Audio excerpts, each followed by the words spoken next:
Hello बच्चों, this is your Lakhan भैया and welcome to our channel acceleration classes. तो इस लेक्चर से आज हम स्टार्ट करने जा रहे हैं क्लास 12th की फिजिक्स की सीरीज, जिसमें क्लास 12th का पहला चैप्टर आने वाला है, that is electric charges and field. And बहुत ही प्यारा चैप्टर, बहुत ही प्यारे प्यारे कॉन्सेप्ट सीखेंगे इसमें, बहुत प्यारे प्यारे न्यूमेरिकल्स करेंगे, जिससे बहुत सारे कॉन्सेप्ट क्लियर हो जाएंगे। और पूरा चैप्टर सीबीएसई के लिए रहेगा, नीट के लिए रहेगा। और मैं ये नहीं कहता कि जेई के लिए रहेगा, लेकिन सीबीएसई नीट के लिए रहेगा। सो इस चैप्टर को स्टार्ट करते हैं बहुत ही बेसिक से। तो हमारे क्लास 12 का जो पहला चैप्टर रहने वाला है, जो कि है इलेक्ट्रिक चार्जेस एंड फील्ड, बहुत ही प्यारा चैप्टर है। ठीक है, देखो ये हमारा लेक्चर 1 होने वाला है। तो इस लेक्चर को स्टार्ट करते हैं हमारी पहली स्लाइड से। तो हमारी पहली जो डेफिनेशन आ रही है, दैट इज इलेक्ट्रोस्टैटिक। अब हमें समझना है इलेक्ट्रोस्टैटिक क्या होती है। सो इलेक्ट्रोस्टैटिक समझो ये क्या कहती है। Electrostatic it is a branch of physics, physics की एक ब्रांच है। इलेक्ट्रोस्टैटिक एक फिजिक्स की एक ब्रांच है जो डील करती है study of electric charges. Electric charges की स्टडी करती है किस पे, रेस्ट पे। ठीक है, ये जो हमारा चैप्टर होने वाला है इलेक्ट्रिक चार्जेस एंड फील्ड,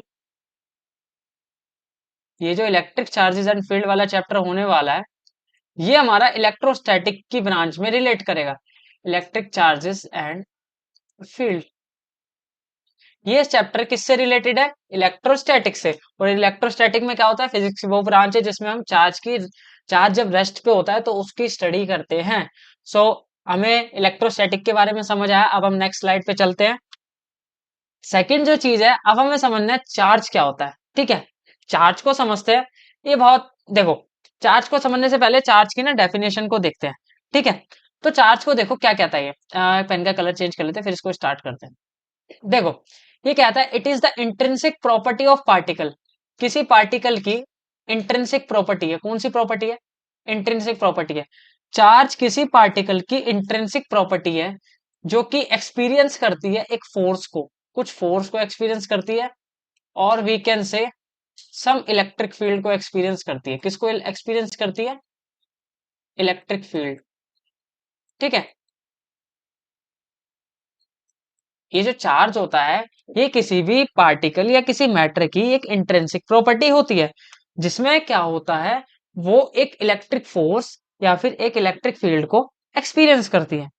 अब देखते हैं इसके बारे में, कुछ बातें लिखते हैं। जैसे देखो, समझते हैं। देखो इसकी representation, representation of charge.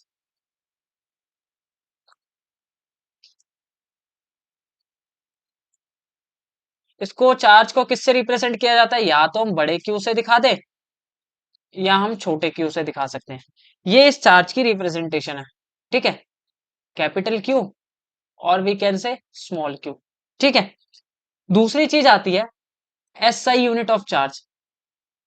SI unit of charge, charge की एसआई यूनिट क्या होती है। चार्ज की जो एसआई यूनिट होती है डेट इज कुलम। चार्ज की एसआई यूनिट होती है COULOMB, कुलम।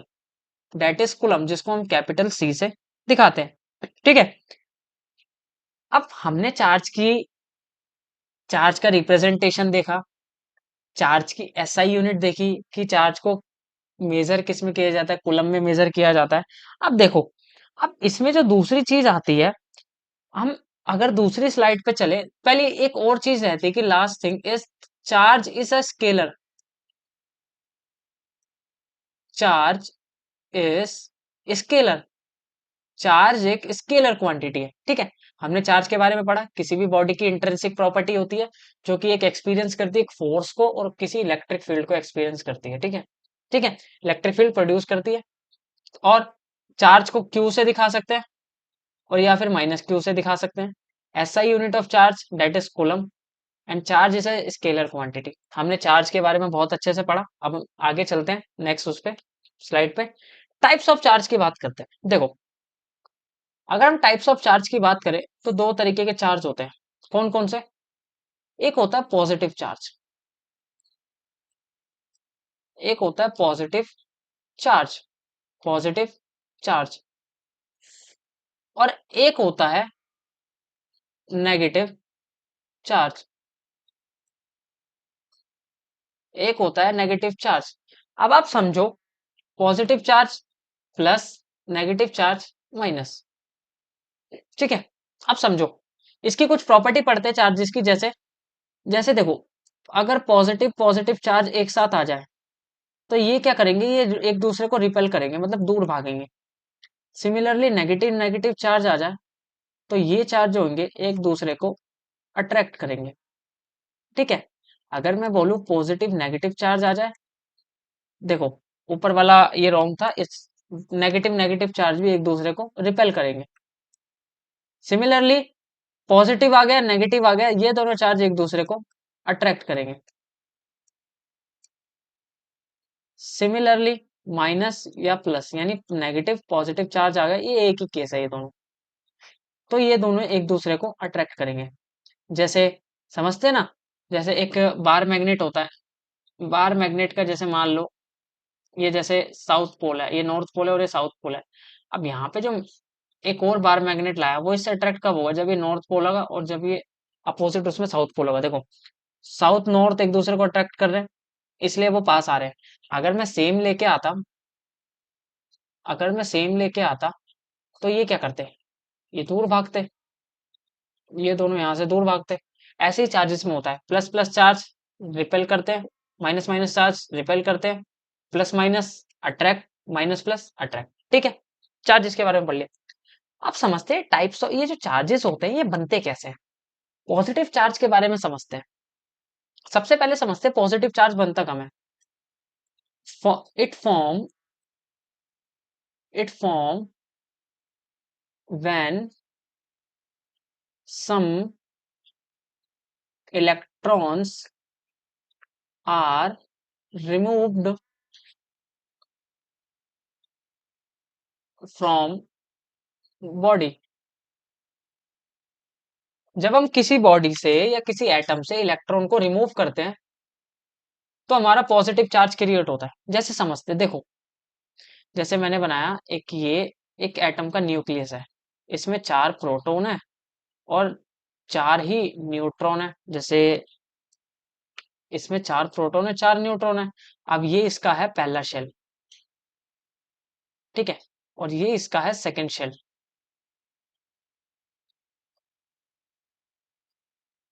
अब समझो, देखो 4 प्रोटॉन 4 न्यूट्रॉन, अगर इस एटम को इलेक्ट्रिकली न्यूट्रल होना है तो इसमें 4 इलेक्ट्रॉन होने चाहिए, यानी एक इलेक्ट्रॉन, दूसरा इलेक्ट्रॉन, पहले शेल में 2 इलेक्ट्रॉन आएंगे, third electron, then fourth electron. अब देखो ये जो एटम है, this atom is electrically neutral, this atom is neutral, ये एटम इलेक्ट्रिकली न्यूट्रल है। ठीक है, अब ये एटम इलेक्ट्रिकली न्यूट्रल है, इसका मतलब ये है कि इसमें जो इलेक्ट्रॉन्स हैं वो बराबर हैं नंबर ऑफ प्रोटॉन के। जो नंबर ऑफ इलेक्ट्रॉन्स हैं वो बराबर हैं नंबर ऑफ प्रोटॉन के। ठीक है, ये इसका मतलब है, न्यूट्रल एटम का मतलब है। अब देखो मैं इसका मास लेट कर लेता हूँ, लेट जो इसका मास है, मास ऑफ दिस एटम, मैं उसको लेट कर लेता हूँ m1, उसको m1 लेट कर लेता हूँ। ठीक है, मैंने m1 लेट कर लिया। अब देखो हमें इसे पॉजिटिव चार्ज बनाना है। अगर हम इसे पॉजिटिव चार्ज बनाना चाहते हैं तो या तो हम इसको और एक्स्ट्रा प्रोटॉन दे दें तो ये पॉजिटिव चार्ज बन जाएगा, और या तो हम इससे इलेक्ट्रॉन निकाल लें तो ये पॉजिटिव चार्ज बन जाएगा। देखो हम प्रोटॉन दे नहीं सकते क्योंकि न्यूक्लियस को ब्रेक करना पड़ेगा और न्यूक्लियस को ब्रेक करने के लिए बहुत सारी एनर्जी लगती है। लेकिन हम इसके इलेक्ट्रॉन को निकाल के हम पॉजिटिव चार्ज के, यानी प्रोटॉन की संख्या बढ़ा के हम इलेक्ट्रॉन की संख्या को कम करके हम इसे पॉजिटिव चार्ज बना सकते हैं। देखो तो ऐसा ही करते हैं। अब मैं क्या करूंगा, कुछ इलेक्ट्रॉन निकाल दूंगा, मैं लिख देता हूं सम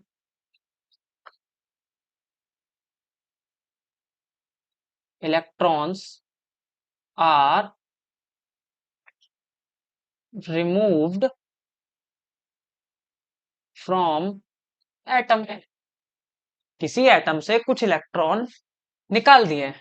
ठीक है, जब मैंने किसी एटम से कुछ इलेक्ट्रॉन निकाल दिए हैं तो जैसे मान लो अगर मैं एक नया एटम बनाता हूं जिसमें 4 प्रोटॉन और 4 ही न्यूट्रॉन है, अब वो नए एटम में मैंने कुछ इलेक्ट्रॉन निकाल दिए हैं।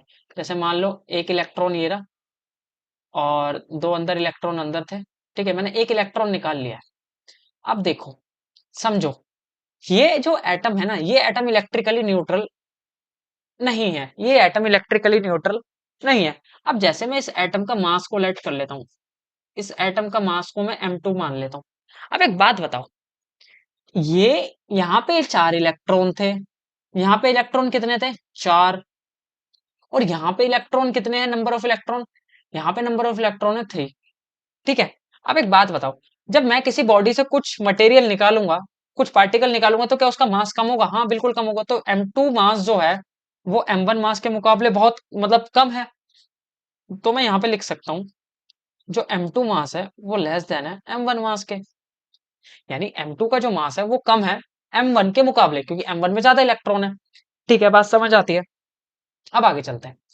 अगर मैंने इसमें से कुछ इलेक्ट्रॉन निकाल दिए, so this atom is electron deficiency.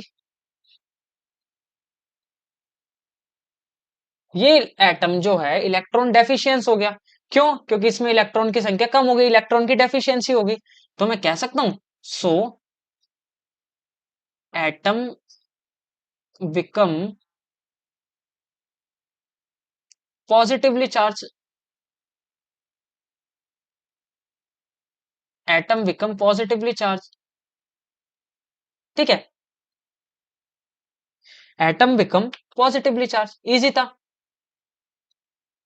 ये भी समझ आ गया, एटम पॉजिटिवली चार्ज बन गया। अब हमें समझ आ गया कि पॉजिटिवली चार्ज एटम कैसे बनता है। सिमिलरली अब हम नेगेटिवली चार्ज एटम को देखेंगे। देखो, ये कब बनेगा? Form when some electrons are added. जब हम कुछ इलेक्ट्रॉन को ऐड करेंगे तो ये नेगेटिवली चार्ज एटम बन जाएगा। जैसे देखो, मैंने कहा चार प्रोटॉन, चार न्यूट्रॉन, और ये इसका एटम है। ठीक है, बात समझ आती है? इसको थोड़ा सही से बना लेते हैं। आई थिंक ये ठीक नहीं है।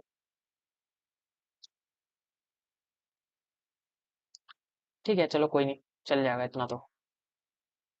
ये एक एटम बनाया मैंने। अब देखो, इस एटम में एक इलेक्ट्रॉन ये रहा, एक इलेक्ट्रॉन ये रहा, एक इलेक्ट्रॉन ये रहा, एक इलेक्ट्रॉन ये रहा। इनिशियली ये मैं कह देता हूँ न्यूट्रल एटम है। ये कौन सा एटम है? ये न्यूट्रल एटम है। अगर मैं लेट करूं, इसका जो मास है मैं मान लेता हूँ, इस एटम का जो मास है डेट इज m1 मान लेता हूँ। ठीक है, मान लिया। आप एक बात बताओ, नेगेटिवली चार्ज बनाना है तो मैं क्या करूं? इसमें और इलेक्ट्रॉन एडिट कर देता हूं। Some electrons are added. कुछ इलेक्ट्रॉन इस एटम में ऐड कर दिए।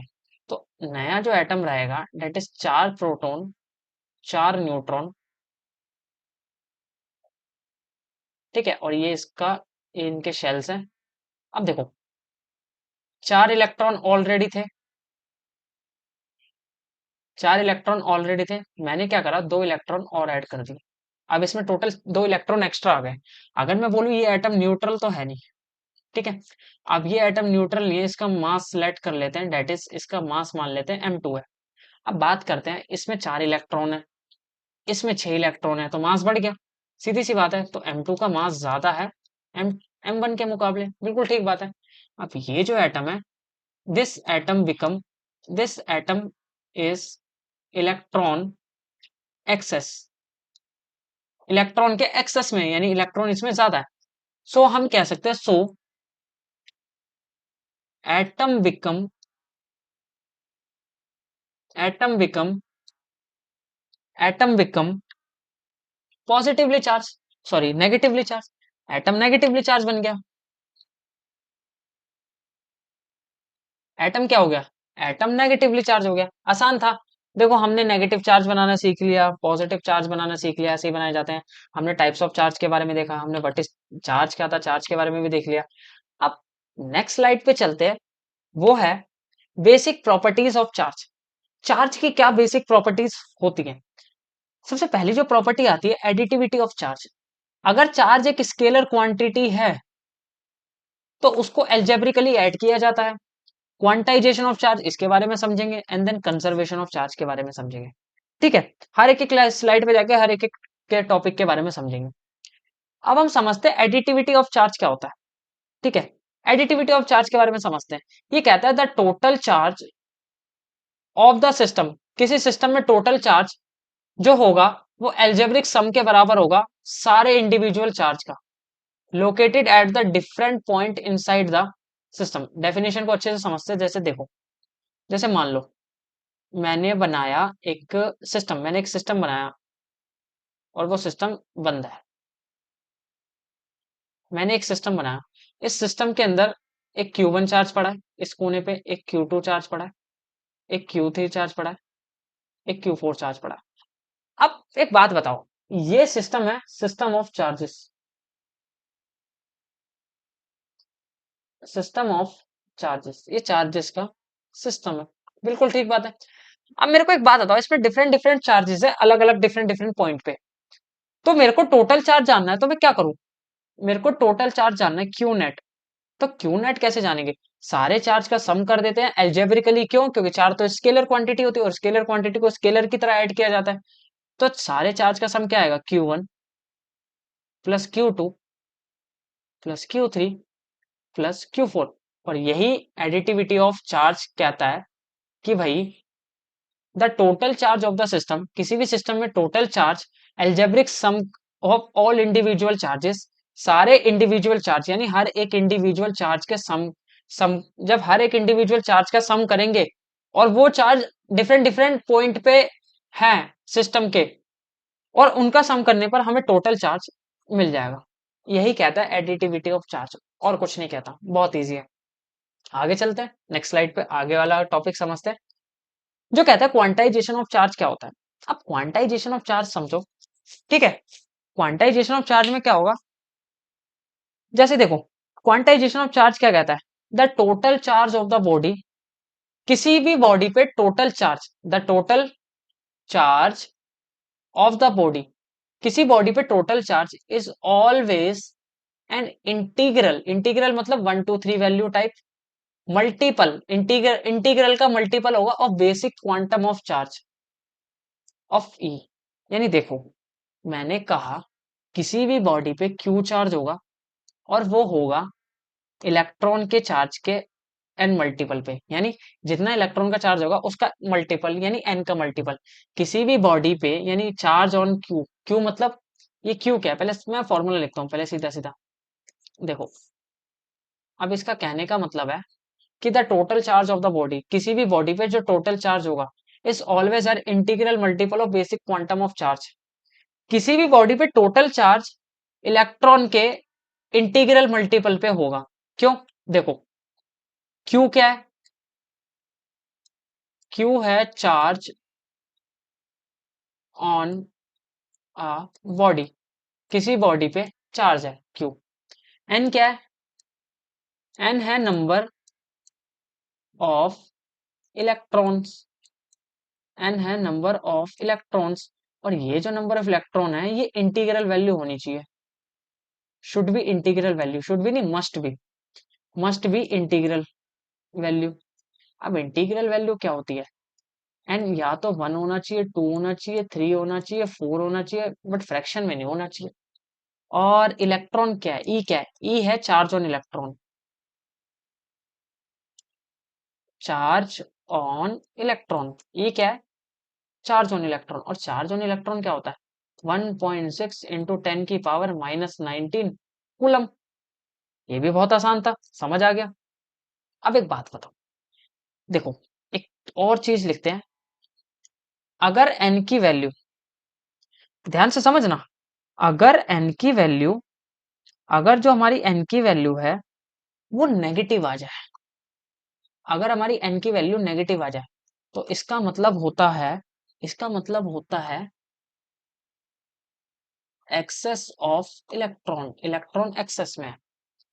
अगर हमारी n की वैल्यू पॉजिटिव आ जाए तो इसका मतलब है deficiency of electron, deficiency of electron. ये भी इजी था। अगर n की वैल्यू पॉजिटिव है तो डेफिशिएंसी ऑफ इलेक्ट्रॉन, n की वैल्यू नेगेटिव है तो एक्सेस ऑफ इलेक्ट्रॉन। ठीक है, ये बात समझ आती है। क्वांटाइजेशन ऑफ चार्ज को हमने अच्छे से समझ लिया। अब एक बार ना हमें ना क्वांटाइजेशन के बाद जो नेक्स्ट स्लाइड आती है डेट इज एक क्वेश्चन करना है। सो इस क्वेश्चन को कैसे परफॉर्म करते हैं थोड़ा सा समझते हैं, ध्यान से देखो। ये कह रहा है if a body has a charge of, किसी बॉडी पे ये चार्ज है, तो मैं लिख देता हूँ कि Q बराबर 1.6 इंटू में 10 की पावर -20 कुलम। किसी बॉडी पे ये चार्ज है। अब एक बात बताओ, इसने क्या बोला, find the number of electrons, number of electrons बताने present in it. Number of electrons मतलब हमें n की वैल्यू बतानी है, और हमारे पास क्या है, और हमारे पास E की वैल्यू है।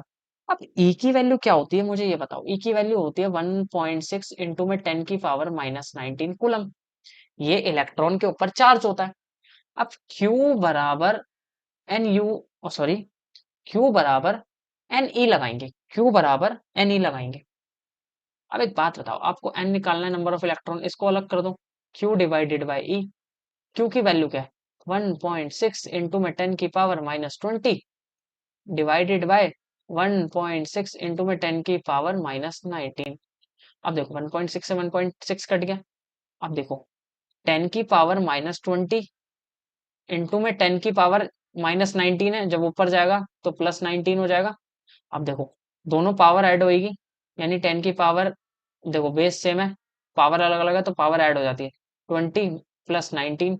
तो ओवरऑल जो आंसर आएगा 10 की पावर डेट इज -1, और इसको हम कहते हैं 1/10, और 1/10 को हम कहते हैं 0.1, यानी हमारे नंबर ऑफ इलेक्ट्रॉन 0.1 यानी 1/10 आ गए हैं। ठीक है, आसान था, बहुत इजी था। अब देखो हमारे जो नंबर ऑफ इलेक्ट्रॉन है डेट इज 1/10 आ चुके हैं। अब हमें नेक्स्ट क्वेश्चन को करना है। नेक्स्ट क्वेश्चन हमारा क्या है, देखो समझो, क्वेश्चन को पढ़ो। क्वेश्चन है a glass rod is rubbed, glass rod को रब किया जाता है विद सिल्क क्लॉथ। किसके साथ रब किया जाता है, सिल्क क्लॉथ के साथ रब किया जाता है।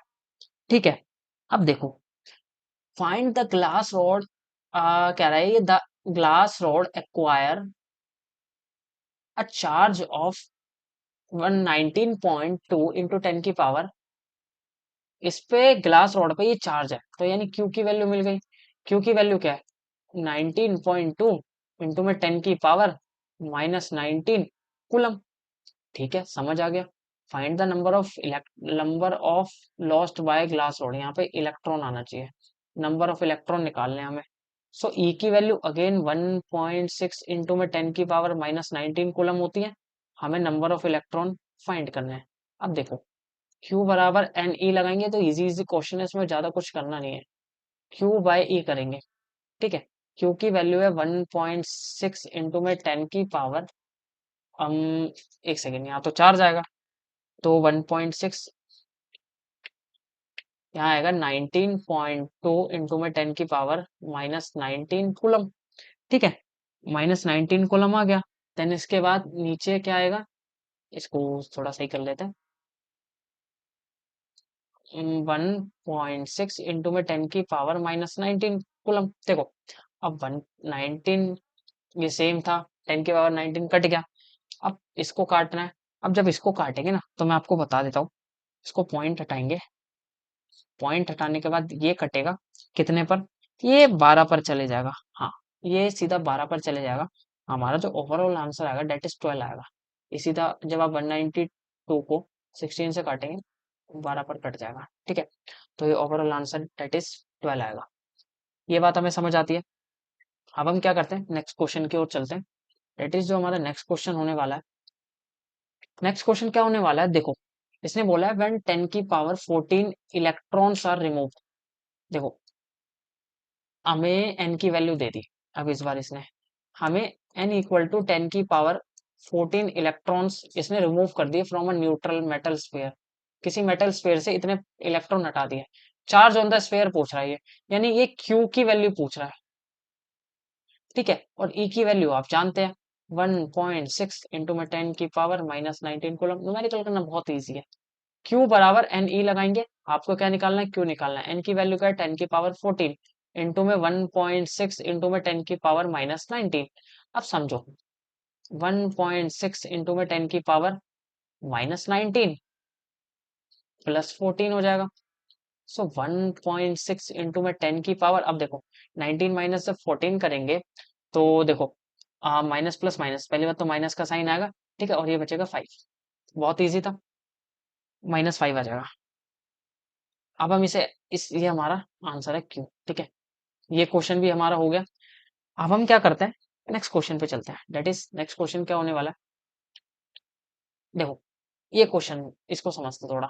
अ कंडक्टर हैज अ, एक कंडक्टर के पास पॉजिटिव चार्ज है, यानी क्यू की वैल्यू कितनी है, 14.4 इंटू में 10 की पावर माइनस 19। ये देखो ये थोड़ा पावर में लिखना था, तो हम एक काम करते हैं, इसको हटा देते हैं, -19 को इसको थोड़ा सा हटा देते हैं,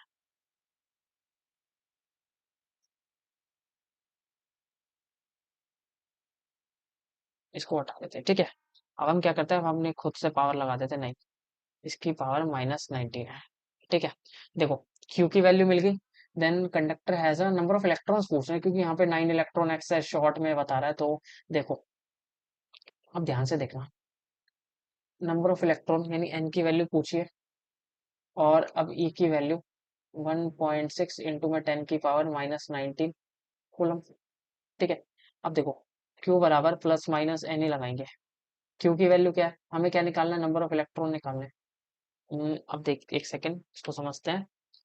देखो क्यू की वैल्यू क्या है, क्यू की वैल्यू समझो, 14.4 इंटू में 10 की पावर माइनस 19 बराबर प्लस माइनस एन की वैल्यू क्या है निकालनी है, इंटू में 1.6 इंटू में 10 की पावर माइनस 19 कूलम, ठीक है। एन की वैल्यू अलग करेंगे, सो 14.4 इंटू में 10 की पावर माइनस 19 डिवाइडेड बाय किससे करना है, 1.6 इंटू में 10 की पावर माइनस 19। अब अगेन देखो 10 की पावर माइनस 19 से 10 की पावर माइनस 19 कट गया है।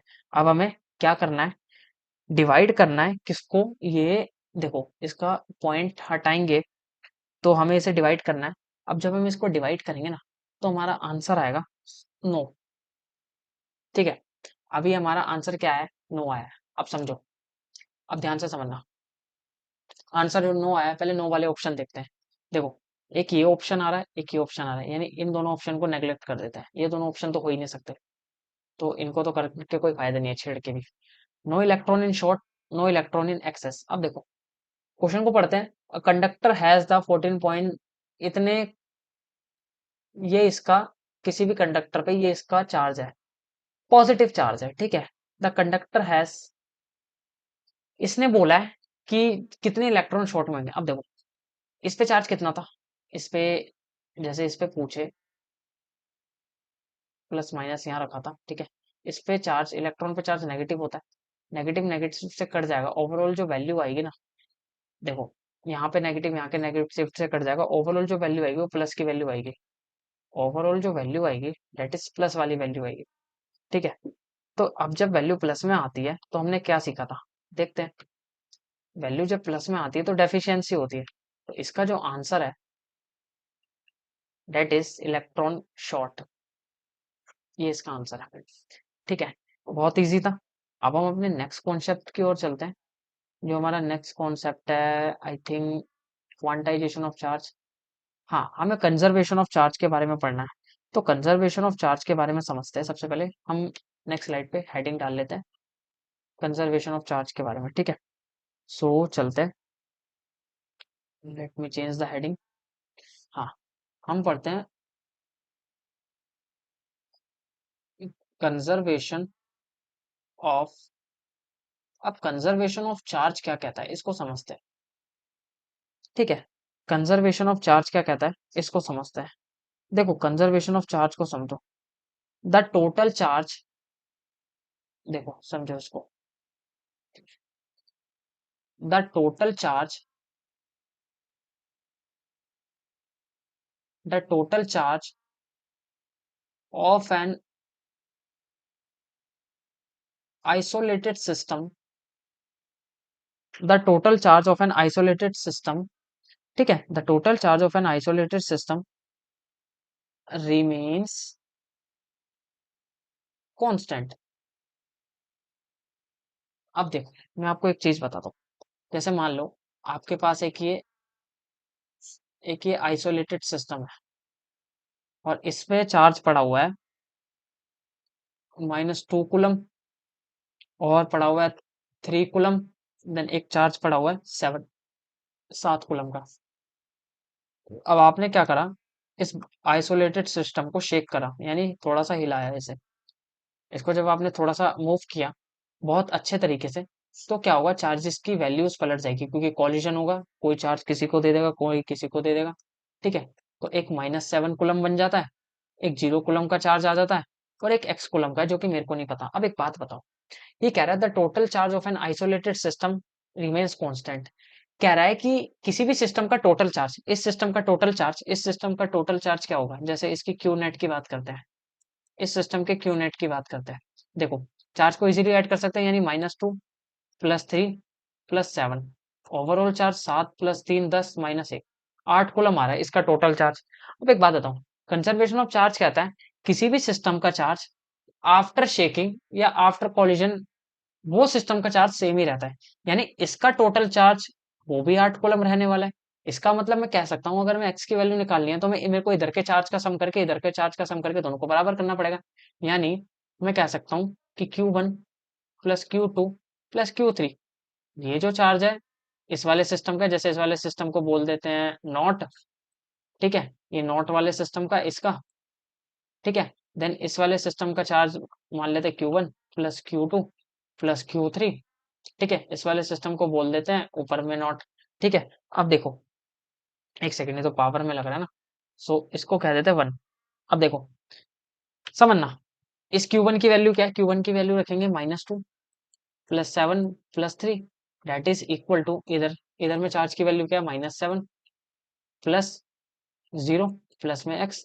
अगर आपको इधर की वैल्यू क्या आई थी, 8 कूलम बराबर -7 + x, अगर x की वैल्यू निकालना चाहते हैं तो 8 + 7 दैट इज इक्वल टू 15 आ जाएगी, 15 कूलम। यानी x की वैल्यू क्या आ गई, x बराबर आ गया 15 कूलम। यानी हम कह सकते हैं किसी भी सिस्टम, इस सिस्टम का टोटल चार्ज है 15 कूलम, इस सिस्टम का टोटल नहीं नहीं, इस सिस्टम का टोटल चार्ज नहीं, इस सिस्टम के एक्स वाले चार्ज की जो वैल्यू है डेट इज 15 कूलम। अगर हम 15 कूलम हमने निकाल लिया, अगर हम इस सिस्टम के टोटल चार्ज की बात करें क्यू नेट की, तो वो कैसे आएगा, वो आएगा सबके चार्ज को जोड़ दो, -7 + 0 + 15 कूलम। अब देखो 15 - 7 डेट इज 8 कूलम, अगेन कितना आ गया, 8 कूलम। यानी जो चार्ज पहले था वही चार्ज बाद में हो गया, और यही होता है कंजर्वेशन ऑफ चार्ज, ठीक है।